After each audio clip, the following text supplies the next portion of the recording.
Jacques Lacan. 2. Le complexe de l'intrusion.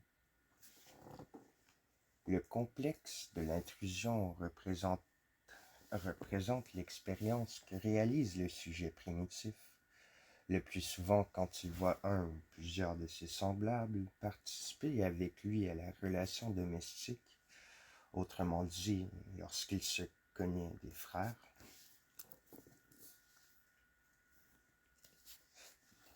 Les conditions en seraient donc très variables, d'une part selon les cultures et l'extension qu'elles donnent aux groupes domestiques, d'autre part selon les contingences individuelles, et d'abord selon la place que le sort donne au sujet dans l'ordre des naissances, selon la position dynastique, peut-on dire, qu'il occupe ainsi avant tout conflit, celle de nanti ou celle d'usurpateur.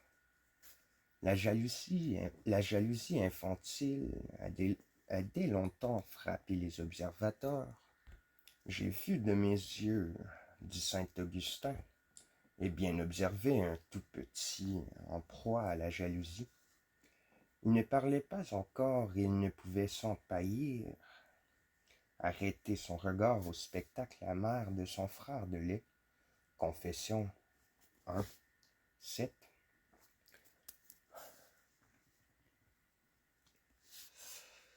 Le fait ici révélé à l'étonnement du moraliste resta longtemps réduit à la valeur d'un thème de rhétorique, utilisable à toute fin apologétique. L'observation expérimentale de l'enfant et les investigations psychanalytiques, en démontrant la structure de la jalousie infantile, ont mis au cours de son rôle dans la genèse de la sociabilité et, par là, de la connaissance elle-même en tant qu'humaine. Disons que le point critique révélé par ces recherches est que la jalousie, dans son fond, représente non pas une rivalité vitale, mais une identification mentale. Des enfants entre 6 mois et 2 ans étant confrontés par couple et s'entièrent et laissés à leur spontanéité ludique, on peut constater le fait suivant. Entre les enfants ainsi mis en présence apparaissent des réactions diverses, où semble se manifester une communication. Parmi ces réactions, un type se distingue du fait qu'on peut y reconnaître une rivalité objectivement définissable.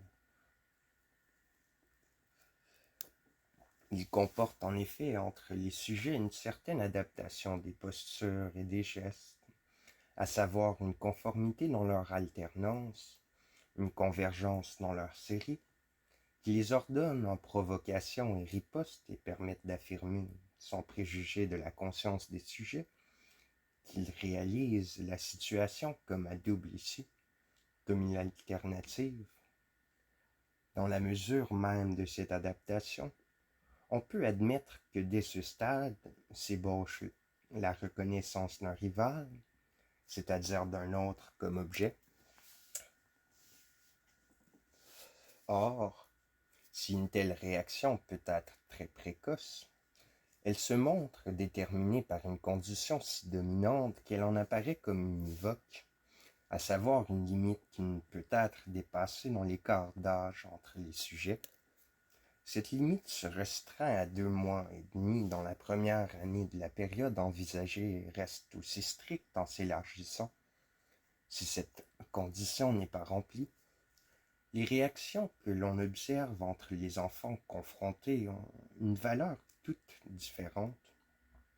Examinons les plus fréquentes, celles de la parade, de la séduction, du despotisme. Bien que 2 partenaires y figurent, le rapport qui caractérise chacune d'elles se révèle à l'observation, non pas comme un conflit entre 2 individus, mais dans chaque sujet, comme un conflit entre 2 attitudes opposées et complémentaires. Et cette participation bipolaire est constitutive de la situation elle-même. pour comprendre cette structure qu'on s'arrête un instant à l'enfant qui se donne en spectacle et à celui qui le suit du regard. Quel est le plus spectateur? Quel est le plus spectateur? Ou bien qu'on observe l'enfant qui prodige envers un autre ses tentatives de séduction? Où est le séducteur? Enfin, de l'enfant qui jouit des preuves de la domination qu'il exerce et de celui qui se complaît à s'y soumettre, qu'on se demande quel est le plus asservi. Ici se réalise ce paradoxe, que chaque partenaire confond la patrie de l'autre avec la sienne propre et s'identifie à lui, mais qu'il peut soutenir ce rapport sur une participation proprement insignifiante de cet autre, et vive alors toute la situation à lui seul, comme le manifeste la discordance parfois entre leurs conduites. C'est dire que l'identification spécifique des conduites sociales, à ce stade, se fonde sur un sentiment de l'autre, que l'on ne peut que méconnaître sans une conception correcte de sa valeur toute imaginaire. Quelle est donc la structure de cet imago? Une première indication nous est donnée par la condition reconnue plus haut pour nécessaire à une adaptation réelle entre partenaires, à savoir un écart d'âge très étroitement limité.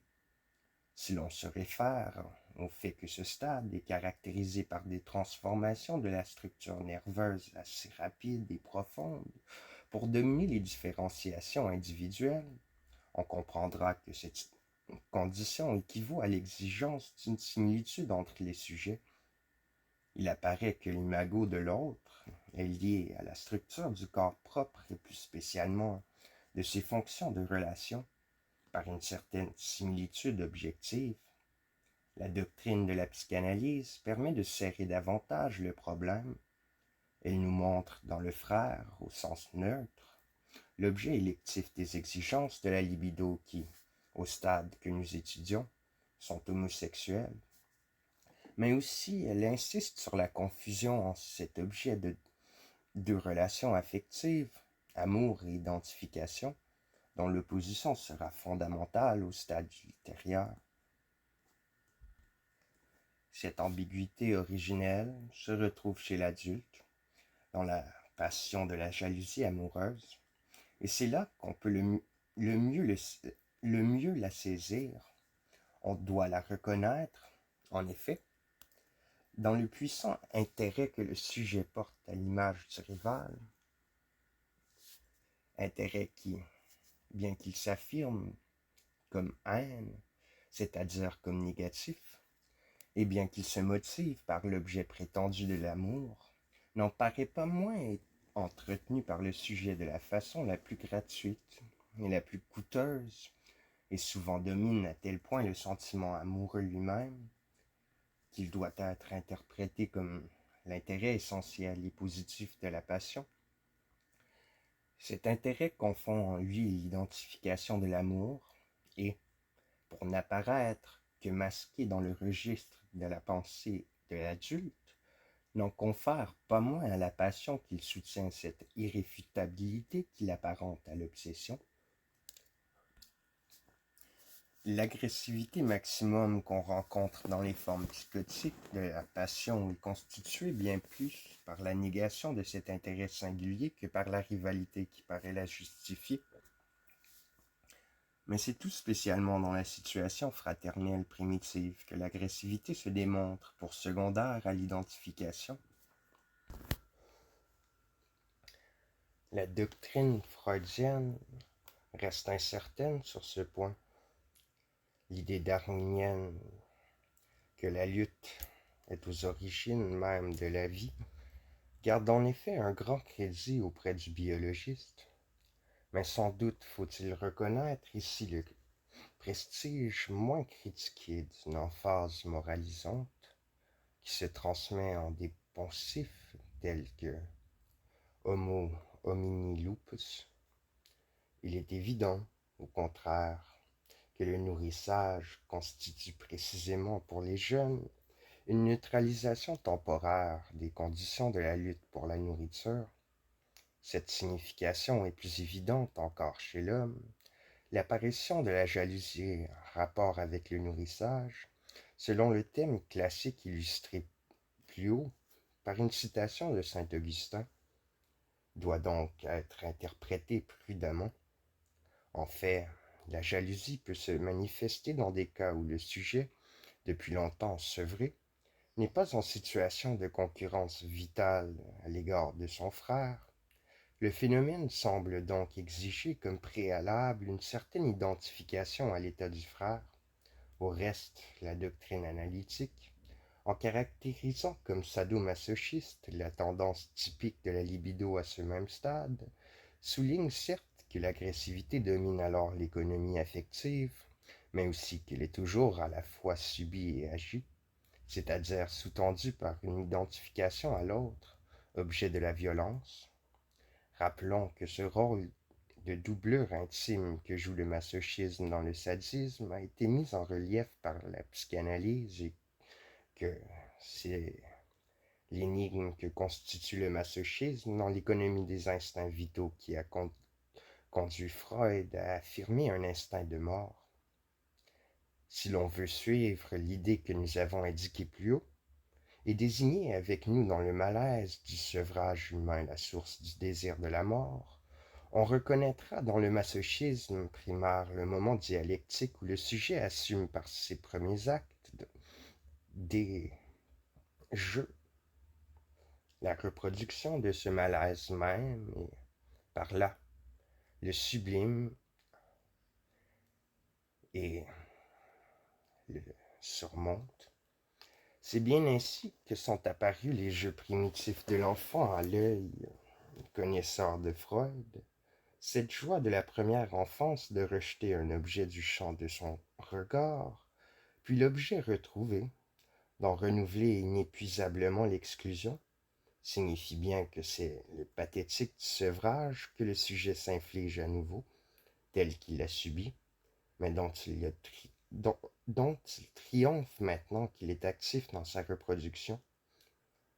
Le dédoublement ainsi ébauché dans le sujet, c'est l'identification au frère qui lui permet de s'achever. Il fournit l'image qui fixe l'un des pôles du masochisme primaire. Ainsi, la non-violence du suicide primordial engendre la violence du meurtre imaginaire du frère. Mais cette violence n'a pas de rapport avec la lutte pour la vie. L'objet que choisit l'agressivité dans les primitifs jeux de la mort est, en effet, hochet ou déchet, biologiquement indifférent. Le sujet l'abolit gratuitement, en quelque sorte pour le plaisir. Il ne fait que consommer ainsi la perte de l'objet maternel. L'image du frère non sevré n'attire une agression spéciale que parce qu'elle répète dans le sujet l'imago de la situation maternelle et avec elle le désir de la mort. Ce phénomène est secondaire à l'identification. L'identification affective est une fonction psychique dont la psychanalyse a établi l'originalité, spécialement dans le complexe d'Oedipe, comme nous le verrons. Mais l'emploi de ce terme, au stade que nous étudions, reste mal défini dans la doctrine. C'est à quoi nous avons tenté de suppléer par une théorie de cette identification dont nous désignons le moment génétique sous le terme de stade du miroir. Le stade ainsi considéré répond au déclin du sevrage, c'est-à-dire à la fin de ces 6 mois dont la dominante psychique de malaise, répondant au retard de la croissance physique, traduit cette maturité de la naissance qui est, comme nous l'avons dit, le fond spécifique du sevrage chez l'homme. Or, la reconnaissance par le sujet de son image dans le miroir est un phénomène qui, pour l'analyse de ce stade, est 2 fois significatif. Le phénomène apparaît après 6 mois et son étude à ce moment révèle de façon démonstrative les tendances qui constituent alors la réalité du sujet, l'image spéculaire, en raison même de ses affinités, donne un bon symbole de cette réalité, de sa valeur affective, illusoire comme image, de sa structure, comme est le reflet de la forme humaine. La perception de la forme du semblable en tant qu'unité mentale est liée chez l'être vivant à un niveau corrélatif d'intelligence et de sociabilité. L'imitation au signal la montre réduite chez l'animal de troupeau. Les structures économiques, écopraxiques en manifestent l'infinie richesse chez le singe et chez l'homme. C'est le sens primaire de l'intérêt que l'un et l'autre manifestent à leur image spéculaire. Mais si leur comportement à l'égard de cette image, sous la forme de tentatives d'appréhension manuelle, paraissent se ressembler, ces jeux ne dominent chez l'homme que pendant un moment à la fin de la première année, âge dénommé par Buhler, âge du chimpanzé,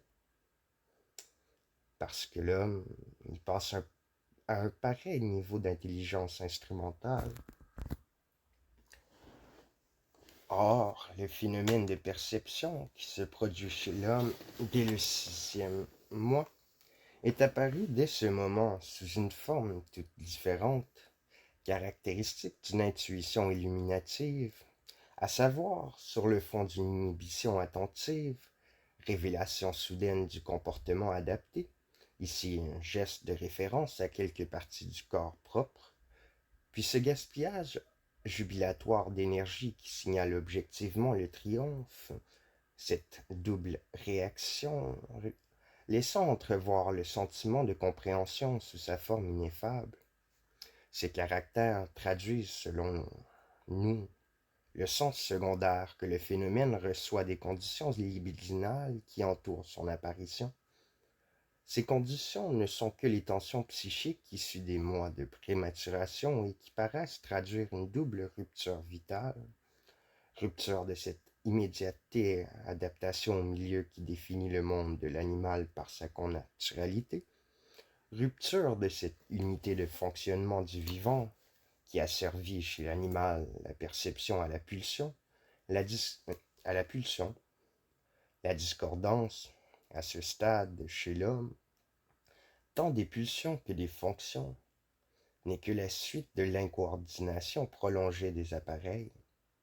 Il en résulte un stade affectivement et mentalement constitué sur la base d'une proprioceptivité qui donne le corps comme morcelé. D'une part, l'intérêt psychique se trouve déplacé sur des tendances visant à quelque recollement du corps propre.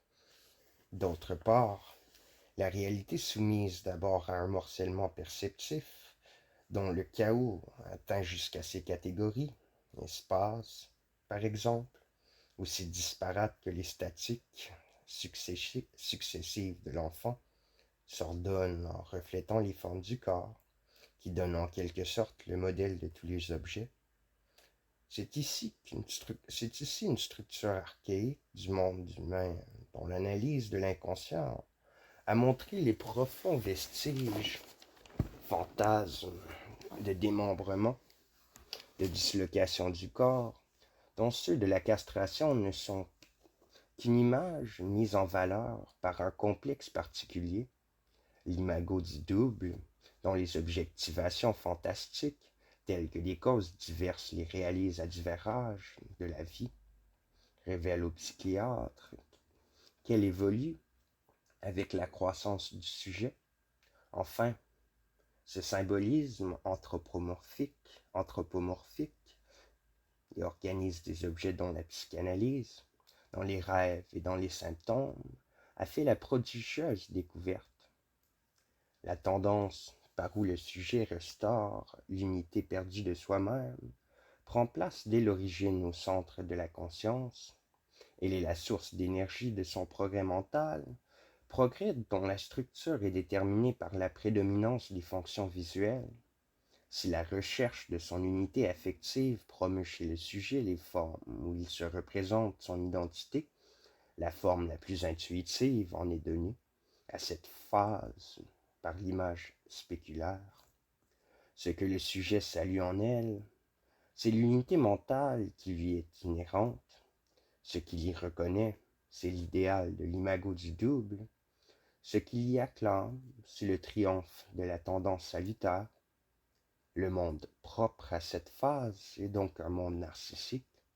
En le désignant ainsi, nous n'évoquons pas seulement sa structure libidinale par le terme même auquel Freud et Abraham, dès 1908, ont assigné le sens purement énergétique d'investissement de la libido sur le corps propre. Nous voulons aussi pénétrer sa structure mentale avec le plein sens du mythe de Narcisse, que ce sens indique la mort, l'insuffisance vitale dont ce monde est issu, ou la réflexion spéculaire, l'image du double qui lui est centrale, ou l'illusion de l'image, ce monde, nous taillons voir, ne contient pas d'autrui. La perception de l'activité d'autrui ne suffit pas, en effet, à rompre l'isolement affectif du sujet, tant que l'image du semblable ne joue que son rôle primaire, limité à la fonction d'expressivité. Elle déclenche chez le sujet émotions et postures similaires, du moins dans la mesure où le permet la structure actuelle de ces appareils. Mais tandis qu'il subit cette suggestion émotionnelle ou motrice, le sujet ne se distingue pas de l'image elle-même, bien plus, dans la discordance caractéristique de cette phase. L'image ne fait qu'ajouter l'intrusion temporaire d'une tendance étrangère, appelons-la intrusion narcissique. L'unité qu'elle induit dans les tendances contribuera pourtant à la formation du moi, mais avant que le moi affirme son identité, il se confond avec cette image qui le forme, mais l'aliène primordialement. Disons que le moi gardera de cette origine la structure ambiguë du spectacle qui, manifeste dans les situations plus haut décrites du despotisme, de la séduction, de la parade, donne leur forme à des pulsions sadomasochistes et scoptophilitiques, désir de voir et d'être vu, destructrices de l'autrui dans leur essence. Notons aussi que cette intrusion primordiale fait comprendre toute projection du moi constitué, qu'elle se manifeste comme mythomaniaque chez l'enfant dont l'identification personnelle vacille encore, comme transitiviste chez le paranoïaque dont le moi régresse à un stade archaïque, ou comme compréhensive quand elle est intégrée dans un moi normal. Le moi se constitue en même temps que l'autrui dans le drame de la jalousie. Pour le sujet, c'est une discordance qui intervient dans la satisfaction spectaculaire du fait de la tendance que celle-ci suggère. Elle implique l'introduction d'un tiers objet qui, à la confusion affective, comme à l'ambiguïté spectaculaire, substitue la concurrence d'une situation triangulaire. Ainsi, le sujet, engagé dans la jalousie par identification, débouche sur une alternative nouvelle où se joue le sort de la réalité, ou bien il retrouve l'objet maternel et va s'accrocher au refus du réel et à la destruction de l'autre, ou bien conduit à quelque autre objet, il le reçoit sous la forme caractéristique de la connaissance humaine, comme objet communicable, puisque concurrence implique à la fois rivalité et accord, mais en même temps il reconnaît l'autre avec lequel s'engage la lutte ou le contrat. Bref, il trouve à la fois l'autrui et l'objet socialisé. Ici encore, la jalousie humaine se distingue donc de la rivalité vitale immédiate, puisqu'elle forme son objet, plus qu'il ne la détermine. Elle se révèle comme l'archétype des sentiments sociaux. Le moi ainsi conçu ne trouve pas avant l'âge de 3 ans sa constitution essentielle. C'est celle même, on le voit, de l'objectivité fondamentale de la connaissance humaine. Point remarquable, celle-ci tire sa richesse et sa puissance de l'insuffisance vitale de l'homme à ses origines. Le symbolisme primordial de l'objet favorise tant son extension hors des limites des instincts vitaux que sa perception comme instrument, Sa socialisation par la sympathie jalouse fonde sa permanence et sa substantialité. Tels sont les traits essentiels du rôle psychique du complexe fraternel. En voici quelques applications. Le rôle traumatisant du frère, au sens neutre, est donc constitué par son intrusion. Le fait et l'époque de son apparition déterminent sa signification pour le sujet. L'intrusion part du nouveau venu pour infester l'occupant. Dans la famille, c'est en règle générale le fait d'une naissance, et c'est l'aîné qui, en principe, joue le rôle de patient. La réaction du patient au traumatisme dépend de son développement psychique.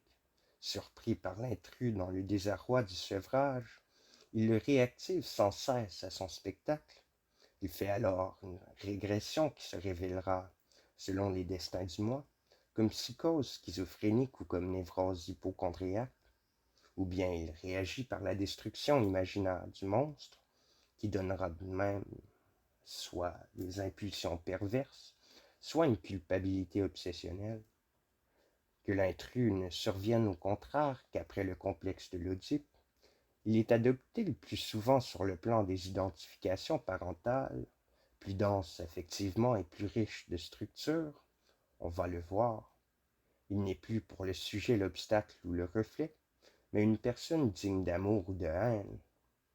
Les pulsions agressives se subliment en tendresse ou en sévérité, mais le frère donne aussi le modèle archaïque du moi. Ici, le rôle d'agent revient à l'aîné comme au plus achevé. Plus conforme sera ce modèle à l'ensemble des pulsions du sujet, plus heureuse sera la synthèse du moi et plus réelle les formes de l'objectivité. Cette formule est-elle confirmée par l'étude des jumeaux? On sait que de nombreux mythes leur imputent la puissance du héros.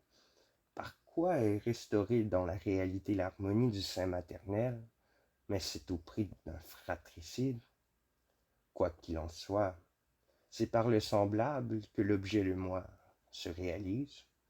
Plus il peut assimiler de son partenaire, plus le sujet conforte à la fois sa personnalité et son objectivité, garante de sa future effectivité.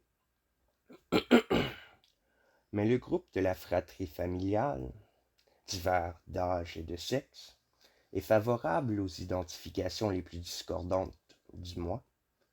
L'imago primordial du double sur laquelle le moi se modèle semble d'abord dominé par les fantaisies de la forme, comme il apparaît dans le fantasme commun aux deux sexes de la mère phallique ou dans le double phallique de la femme névrosée.